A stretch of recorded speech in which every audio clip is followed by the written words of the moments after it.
नवरात्रि के 5वें दिन स्कंद माता महारानी, जिनका ममता रूप है ध्याति ज्ञानी ध्यानी।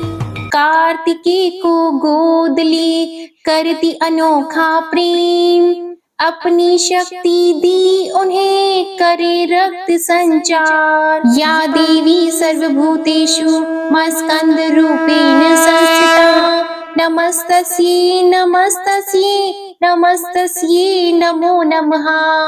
जय माता दी। ओम नमः शिवाय। आज चैत्र मास के शुक्ल पक्ष की पंचमी तिथि है। आज का दिन सूर्य मंडल की अधिष्ठात्री स्कंद माता को समर्पित है। आज के दिन प्रसन्न चित्त मन से स्कंद माता की कथा का श्रवण करने से साधक तथा श्रवणकर्ता को अलौकिक तेज की प्राप्ति होती है। मन की अशांति, दुखों और असहनीय कष्टों से मुक्ति मिलती है। व्यक्ति जन्म मरण के चक्र से छूटकर मोक्ष को प्राप्त होता है। साथ ही यश, वैभव, पुत्र की प्राप्ति होती है। तो आज मैं आपको सुना रही हूँ चैत्र नवरात्रि में सुनी जाने वाली स्कंद माता की बड़ी ही दुर्लभ और पौराणिक कथा। साथ ही हम दुर्गा सप्तशती के चतुर्थ अध्याय का भी पाठ करेंगे। इसका श्रवण करना अति अनिवार्य है। तो आप सभी भक्तजन इन कथाओं को बड़ी ही श्रद्धा और प्रसन्न चित्त मन से सुनिएगा। जब राजा दक्ष के यज्ञ में माता सती अग्नि कुंड में कूदकर भस्म हो गई, तब शिवजी विलाप करते हुए गहरी तपस्या में लीन हो गए। इससे सृष्टि शक्तिहीन हो गई। असुरों ने इस मौके का लाभ उठाया।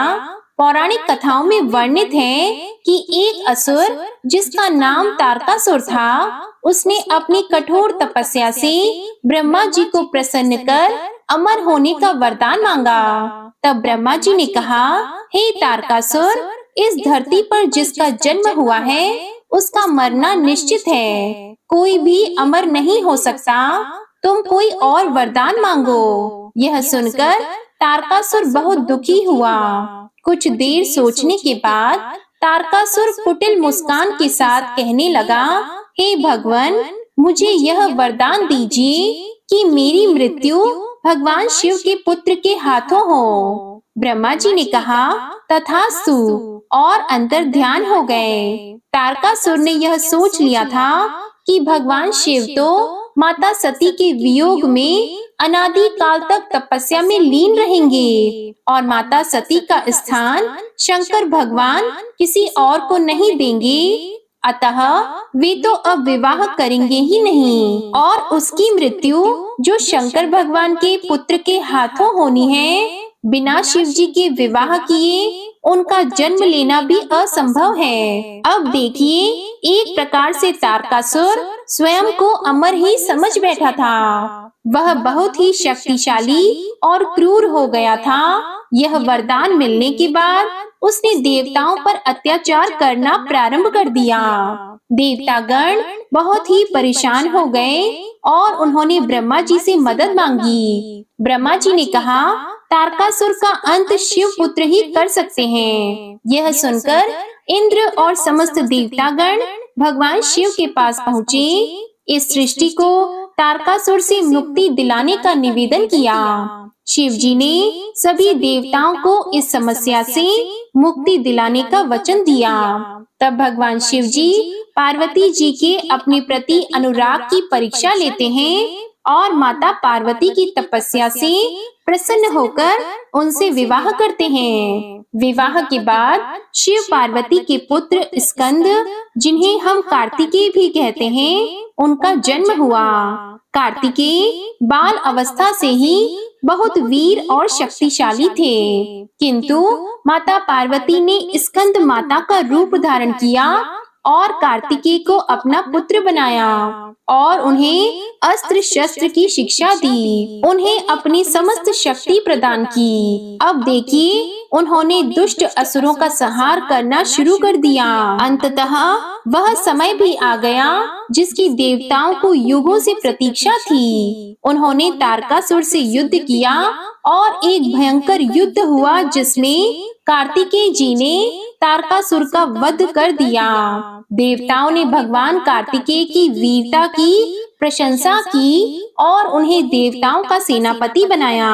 भगवान शंकर के पुत्र थे स्कंद, जिन्हें सुब्रमण्यम, षडानन और कार्तिकेय के नाम से भी जाना जाता है। स्कंद माता की उपासना नवरात्रि के 5वें दिन की जाती है। इस दिन साधक का मन विशुद्धि चक्र में अवस्थित होता है। उसके विग्रह से भगवान स्कंद बालक के रूप में इनकी गोद में बैठे होते हैं। स्कंद माता की 4 भुजाएं हैं, जिसमें दाहिनी तरफ की ऊपर वाली भुजा से 6 शीश वाले भगवान स्कंद को गोद में पकड़े हुए हैं और दाहिने तरफ की नीचे वाली भुजा जो कि ऊपर की ओर उठी है, उसमें कमल का फूल है। बाईं तरफ की ऊपर वाली भुजा पर आशीर्वाद मुद्रा में है और नीचे वाली भुजा में कमल का फूल है। ये भगवान स्कंद कार्तिकेय की माता हैं। इनका वर्ण संपूर्ण शुभ है। ये कमल के आसन पर विराजमान है।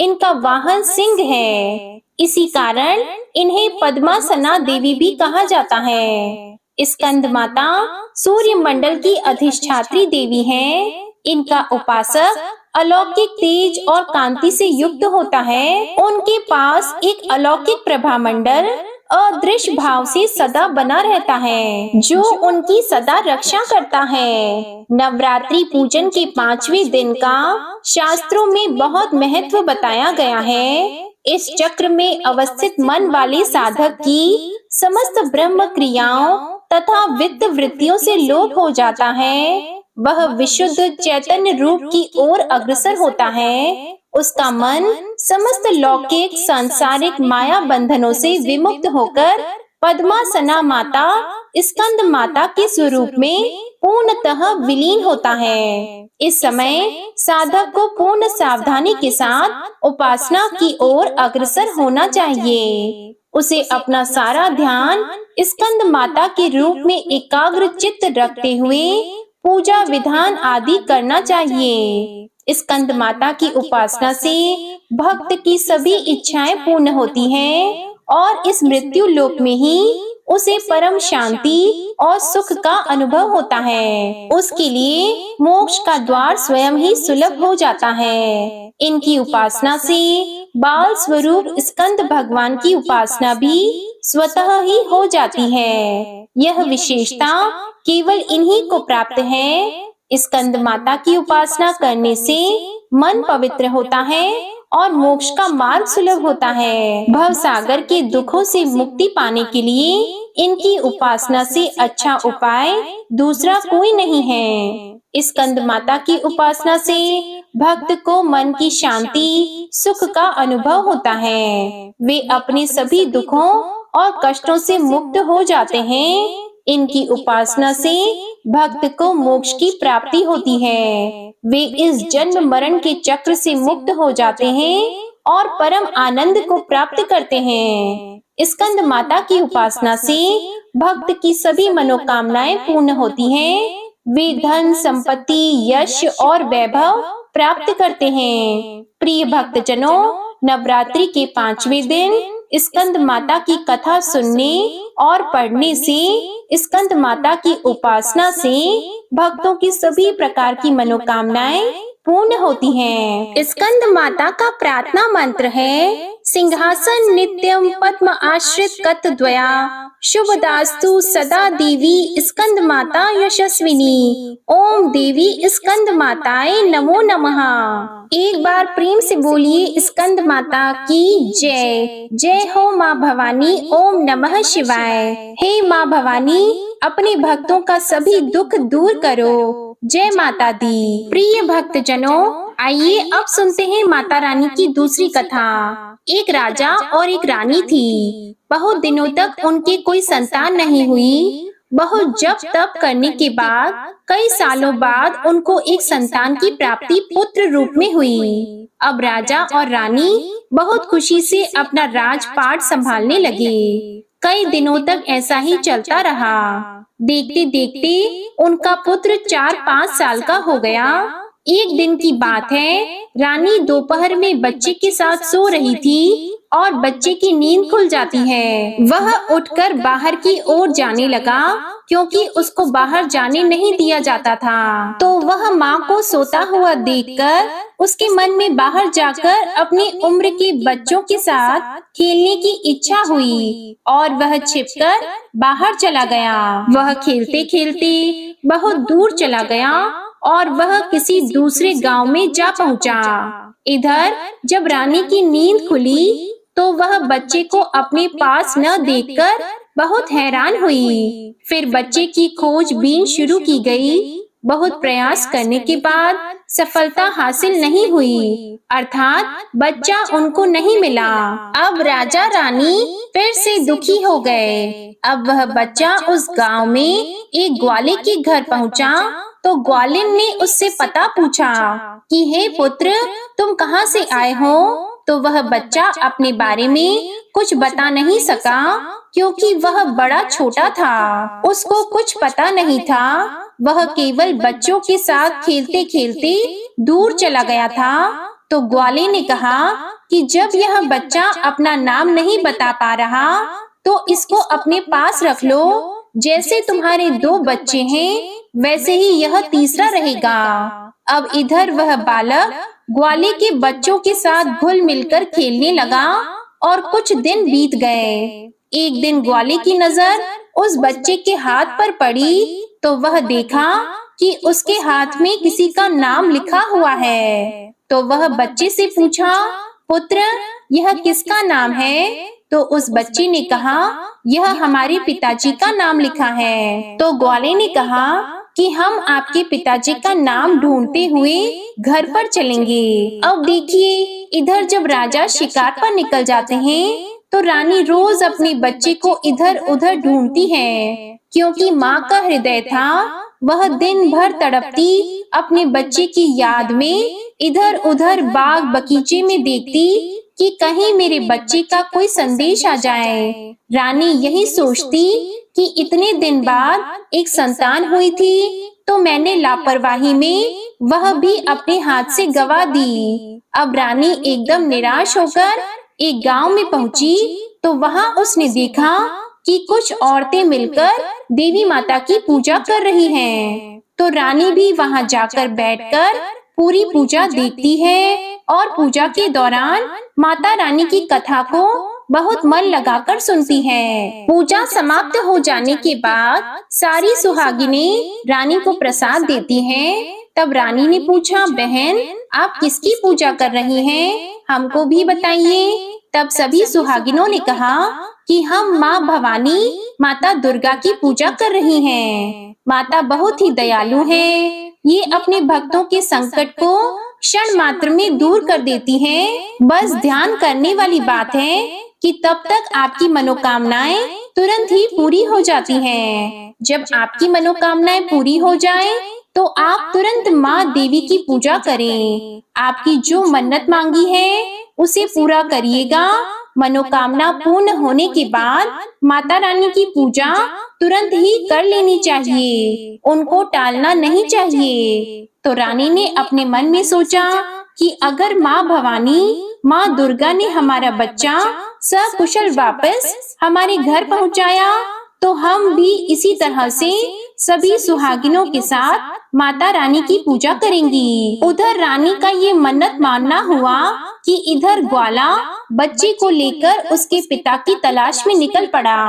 वह कई जगह ढूंढते हुए काफी देर बाद गांव के किनारे पहुंचा तो एक व्यक्ति से पूछा कि भैया, इस नाम के व्यक्ति को क्या आप जानते हैं? तो वह आदमी ने बताया, हाँ भैया, यह हमारे राजा का नाम है। उनका पुत्र खो गया है, क्या यह उन्हीं का पुत्र है? यह बताकर ग्वाले को घर का पता बताया। ग्वाला जब बच्चे को लेकर राजा के द्वार पर पहुंचा तो राजा और रानी अपने बच्चे को देखकर उससे लिपटकर रोने लगे और बार बार ग्वाले का धन्यवाद करने लगे। तो राजा ने पूछा कि भाई, इसको आपने कहाँ पाया? तो ग्वाले ने कहा, राजा साहब, यह बालक घूमते घूमते हमारे गांव आ पहुंचा था। तब हमने इससे इसका पता पूछा तो बालक कुछ न बता सका। एक दिन खेलते खेलते जब मेरी नजर इसके हाथ पर गई तो उसका नाम लिखा हुआ था और उसी नाम के सहारे हमने इसको आप तक पहुंचाया है। प्रिय भक्तजनों, रानी की खुशी की सीमा न थी। रानी ने राजा से कहा कि ग्वाले को खूब धन दौलत देकर विदा कीजिए, लेकिन ग्वाले ने कुछ नहीं लिया और कहा, जितनी खुशी आपको है अपने पुत्र को पाकर, उतनी ही खुशी मुझे भी है कि मैंने आपकी धरोहर को आप तक पहुंचाया है। अंत में राजा ने ग्वाले को धन देकर विदा किया। अब रानी को यह तुरंत याद आया कि वह माता रानी की मन्नत मानी थी, उनकी पूजा करने का और नवरात्रि का व्रत करने का। तो रानी ने राजा से कहा कि हमने माँ दुर्गा की मन्नत मांगी है, हमें नवरात्रि का व्रत करना है। हम नवरात्रि का व्रत करेंगे और नगर की कुछ स्त्रियों को निमंत्रण दीजिए और तुरंत माता भवानी की पूजा कीजिए। रानी ने तुरंत ही माता की पूजा करने वाली सारी सामग्री इकट्ठा करवाई। माता रानी की पूजा की सारी व्यवस्था की गई। सभी सुहागिनों ने मिलकर माता रानी की विधिवत पूजा की और माँ भवानी दुर्गा माता का गीत गाया। जिन सुहागिनों को माता रानी की कथा आती थी, उन्होंने माता रानी की कथा सुनाई और फिर अंत में सभी सुहागिनों ने मिलकर माता रानी की आरती की। उनसे प्रार्थना की कि हे माँ, जिस तरह आपने हमारे संकट को दूर किया, ऐसे ही जो आपको याद करेगा, आप उनके भी संकट को दूर करना। हे माता, आपका स्वभाव बड़ा ही दयालु है, बड़ा ही सहज है, बड़ी ही कृपालु है। जय माता रानी। हे माँ भवानी, जिस प्रकार आपने रानी के बच्चे को वापस किया, उसकी गोद भरी, उसके जीवन में खुशियाँ लौटाई, उसी प्रकार सभी माताओं की गोद को हरा भरा रखना, सभी के घर में सुख समृद्धि लाना। जय माँ दुर्गा। ओम नमः शिवाय।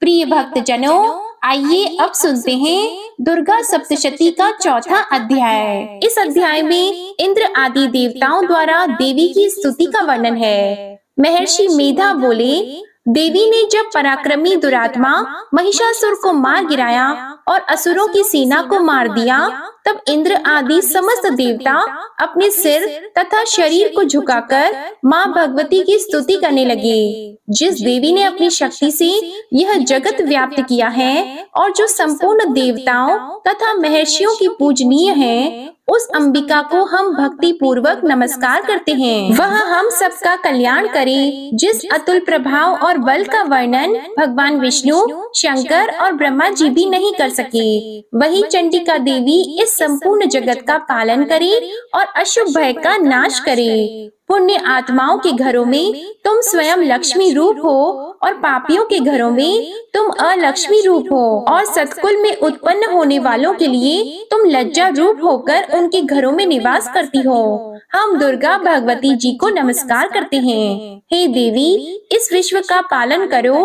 हे देवी, हम तुम्हारे अचिंत्य रूप का किस प्रकार वर्णन करें। असुरों का नाश करने वाली भारी पराक्रम तथा समस्त देवताओं और दैत्यों के विषय में जो तुम्हारे पवित्र चरित्र हैं, उनका हम किस प्रकार वर्णन करें। हे देवी, त्रिगुणात्मिका होने पर भी तुम संपूर्ण जगत की उत्पत्ति का कारण हो। हे देवी, भगवान विष्णु, शंकर आदि किसी भी देवता ने तुम्हारा पार नहीं पाया। तुम सबकी आश्रय हो। यह संपूर्ण जगत तुम्हारा ही अंश रूप है, क्योंकि तुम सबकी आदि भूत प्रकृति हो। हे देवी, तुम्हारे जिस नाम के उच्चारण से संपूर्ण यज्ञों में सब देवता तृप्ति लाभ करते हैं, वह स्वाहा तुम ही हो। इसके अतिरिक्त तुम पितरों की तृप्ति का कारण हो, इसलिए सब आपको स्वधा कहते हैं। हे देवी, वह विद्या जो मोक्ष को देने वाली है, जो अचिंत्य महाज्ञान स्वरूपा है, तत्वों के सार को वश में करने वाले, संपूर्ण दोषों को दूर करने वाले, मोक्ष की इच्छा वाले मुनिजन जिसका अभ्यास करते हैं, वह तुम ही हो। तुम वाणी रूप हो और दोष रहित ऋग तथा यजुर्वेदों की एवं उद्गीत एवं सुंदर पदों के पाठ वाले साम वेद की आश्रय रूप हो। तुम भगवती हो।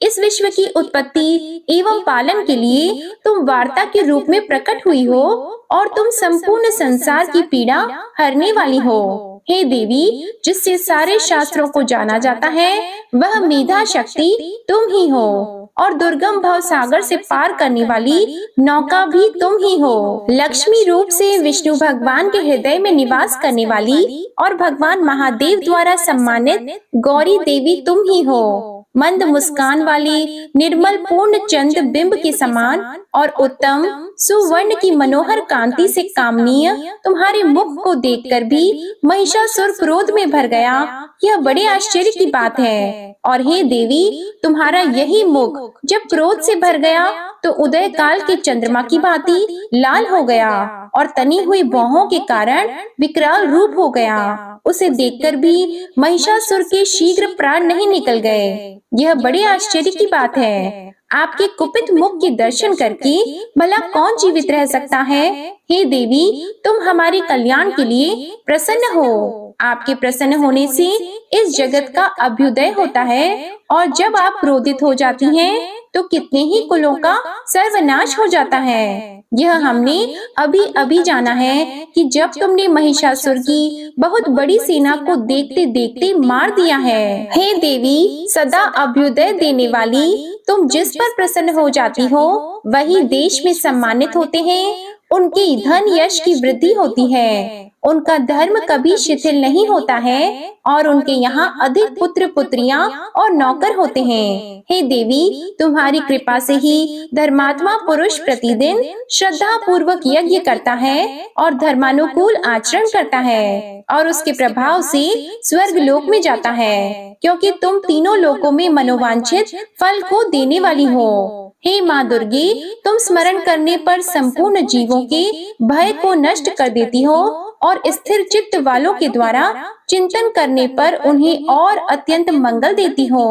हे दारिद्र दुख नाशिनी देवी, तुम्हारे सिवा दूसरा कौन है। तुम्हारा चित्त सदा दूसरों के उपकार में लगा रहता है। हे देवी, तुम शत्रुओं को इसलिए मारती हो कि उनके मारने से दूसरों को सुख मिलता है। वह चाहे नरक में जाने के लिए चिरकाल तक पाप करते रहे हो, किंतु तुम्हारे साथ युद्ध करके सीधे स्वर्ग को जाएं, इसलिए तुम उनका वध करती हो। हे देवी, क्या तुम दृष्टिपात मात्र से समस्त असुरों को भस्म नहीं कर सकती? अवश्य ही कर सकती हो, किंतु तुम्हारा शत्रुओं को शस्त्रों के द्वारा मारना इसलिए है कि शस्त्रों के द्वारा मरकर वे स्वर्ग को जावें। इस तरह से हे देवी, उन शत्रुओं के प्रति भी तुम्हारा विचार उत्तम है। हे देवी, तुम्हारे उग्र खड़क की चमक से और त्रिशूल की नोक की कांति की किरणों से असुरों की आंखें फूट नहीं गई। उसका कारण यह था कि वे किरणों से शोभायमान तुम्हारे चंद्रमा के समान आनंद प्रदान करने वाले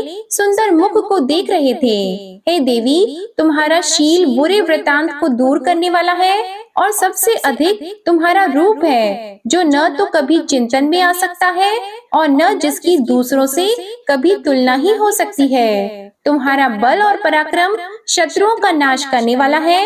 इस तरह तुमने शत्रुओं पर भी दया प्रकट की है। हे देवी, तुम्हारे बल की किसके साथ बराबरी की जा सकती है तथा शत्रुओं को भय देने वाला इतना सुंदर रूप भी और किसका है। हृदय में कृपा और युद्ध में निष्ठुरता, यह दोनों बातें तीनों लोकों में केवल तुम ही में देखने में आई हैं। हे माता, युद्ध भूमि में शत्रुओं को मारकर तुमने उन्हें स्वर्ग लोक में पहुंचाया है। इस तरह तीनों लोकों की तुमने रक्षा की है तथा उन उन्मत्त असुरों से जो हमें भय था उसको भी तुमने दूर किया है। तुमको हमारा नमस्कार है। हे देवी, तुम शूल तथा खड़ग से हमारी रक्षा करो तथा घंटे की ध्वनि और धनुष की टंकोर से भी हमारी रक्षा करो। हे चंडिके, आप अपने शूल को घुमाकर पूर्व पश्चिम उत्तर तथा दक्षिण दिशा में हमारी रक्षा करो।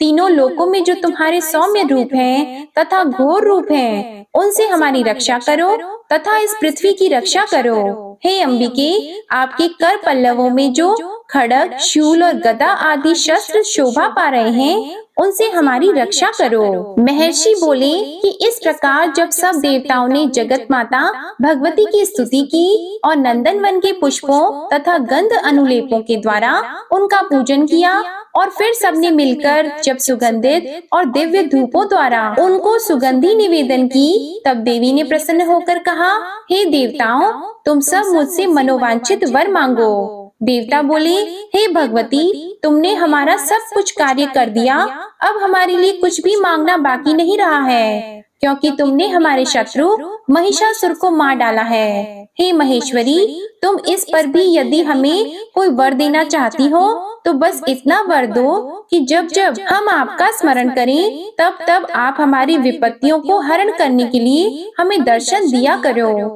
हे अंबिके, जो कोई भी तुम्हारी स्तुति करे तुम उनको वित्त, समृद्धि और वैभव देने के लिए ही उनके धन और स्त्री आदि संपत्ति बढ़ाएं और सदा हम पर प्रसन्न रहें। महर्षि बोले, हे राजन, देवताओं ने जब जगत के लिए तथा अपने लिए इस प्रकार प्रश्न किया तो बस तथास्तु कहकर देवी अंतर ध्यान हो गयी। हे भूप, जिस प्रकार तीनों लोगों का हित चाहने वाली यह भगवती देवताओं के शरीर से उत्पन्न हुई थी, वह सारा वृतांत मैंने तुझसे कह दिया है और इसके पश्चात दुष्ट असुरों का तथा शुंभ निशुंभ का वध करने और सब लोगों की रक्षा करने के लिए जिस प्रकार गौरी देवी के शरीर से उत्पन्न हुई थी, वह सारा वृतांत मैं यथावत वर्णन करता हूँ। श्री दुर्गा सप्तशती का चतुर्थ अध्याय समाप्त होता है। उम्मीद करती हूँ आपको ये कथा अवश्य ही पसंद आई होगी। अगर ये वीडियो आपको पसंद आई हो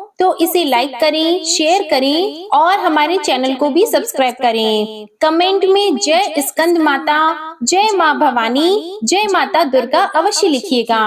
आपका जीवन आनंद से परिपूर्ण हो और आपको धन संपत्ति सुख की प्राप्ति हो। इसी कामना के साथ आज आपसे विदा लेते हैं। मिलते हैं नेक्स्ट वीडियो में। तब तक के लिए आप सभी को नमस्कार।